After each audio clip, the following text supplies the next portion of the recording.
আসসালামু আলাইকুম everyone, welcome back to my channel. আশা করি আপনাদের সবার রোজা অনেক ভালো যাচ্ছে।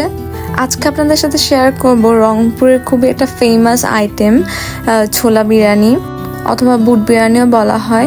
এই বিরিয়ানিটা কিন্তু দেখতে যেরকম সুন্দর, খেতে অনেক মজাদার হয়। সারাদিন রোজা রাখার পরে ছোলা কিন্তু আমাদের শরীরে অনেক বেশি পুষ্টি দেয়, কিন্তু অনেকেই বুট যেই রান্না করে বানানো হয় সেটা পছন্দ করেন না, তাদের জন্য এই পদ্ধতি। তাহলে আজকে রান্না শুরু করা যাক। প্রথমে আমি চাল ধুয়ে নিচ্ছি, তারপর একটা কড়াইয়ের মধ্যে পরিমাণ মতো তেল দিয়ে নিয়েছি। এর মধ্যে দিয়ে দিচ্ছি পেঁয়াজ কুচি। পেঁয়াজগুলোকে ভালোভাবে ভাজা ভাজা করে নেব। ভাজা ভাজা করে নেওয়া হয়ে গেলে এটার মধ্যে মশলাগুলো অ্যাড করব।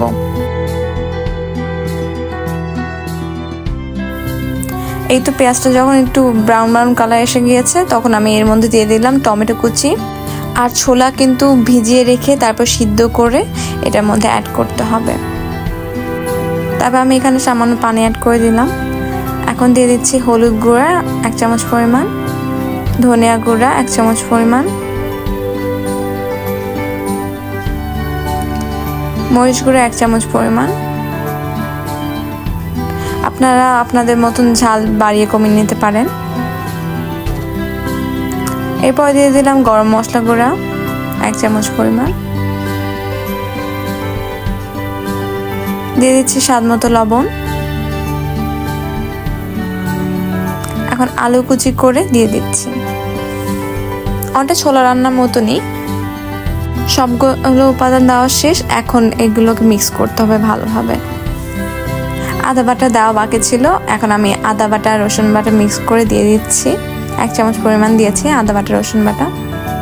এখন আবার নাড়তে হবে, ভালোভাবে নাড়তে হবে, একদম কষা কষা হয়ে আসতে হবে মশলাগুলো, তাহলে কিন্তু ছোলাটা মজা লাগে খেতে।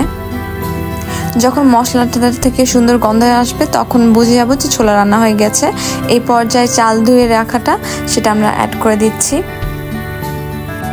পোলাওটা দেওয়ার পরে গরম পানি আমি করেছিলাম, আলাদাভাবে গরম পানি অ্যাড করে দেব। গরম পানি দেওয়ার আগে আবার চালের সাথে ছোলাটাকে ভালোভাবে মিক্স করে নিতে হবে। চালটা একটু ভাজা ভাজা হয়ে আসলে তারপর আমরা পানি দিয়ে দেব। আপনারা যারা যারা আমাদের চ্যানেলটিকে এখনও সাবস্ক্রাইব করেননি, তারা জলদি জলদি আমাদের চ্যানেলটিকে সাবস্ক্রাইব করে আমাদের পাশেই থাকুন। এই তো আমাদের পোলাও কিন্তু ভাজা ভাজা হয়ে গিয়েছে। এখন এই পর্যায়ে দিয়ে দিচ্ছি ধনেপাতা কুচি।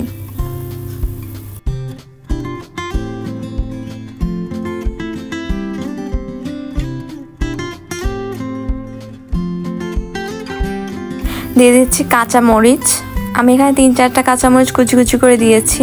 একটু ঝাল ঝাল হলে কিন্তু এই বিরিয়ানিটা খেতে মজা লাগে।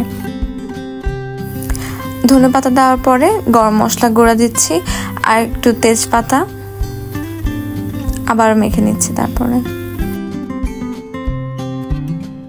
এখন পরিমাণ অনুযায়ী আমি কাপে করে পানি দিচ্ছি। আমি এখানে 3 কাপ পরিমাণ পানি দিয়েছি। পানি অ্যাড করা হয়ে গেলে একটু নেড়ে তারপর ঢাকনা দিয়ে ঢেকে দেব। চালগুলো সিদ্ধ হয়ে গেলে দমে রেখে দেব।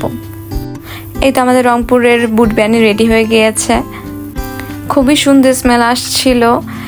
এই রেসিপিটা কিন্তু অনেক বেশি ইউনিক, আর দেখতে যেরকম সুন্দর টেস্টও এটার খুবই মজাদার। ইফতারের জন্য একটা পারফেক্ট রেসিপি এটা। এই বুট বিরিয়ানি থাকলে ইফতারে আর কিছুই লাগে না। রোজা ছাড়াও আপনারা কিন্তু এই রেসিপিটা বাচ্চাদের টিফিনের জন্য ট্রাই করতে পারেন। খুবই সহজ এবং খুবই কম উপাদানে কিন্তু আজকের রেসিপিটা হয়ে গেল। আমি আজকে বুট বিরিয়ানির সাথে সালাদ, পেঁয়াজু, আলুর চপ এগুলো দিয়ে ইফতার করছি। আশা করি আপনাদের রমজান পবিত্রময় এবং সুন্দর যাক। আশা করি আজকের রেসিপি ভালো লেগেছে। আজকের রেসিপি এই পর্যন্তই। ভালো লাগলে এটি লাইক করবেন। আল্লাহ হাফেজ।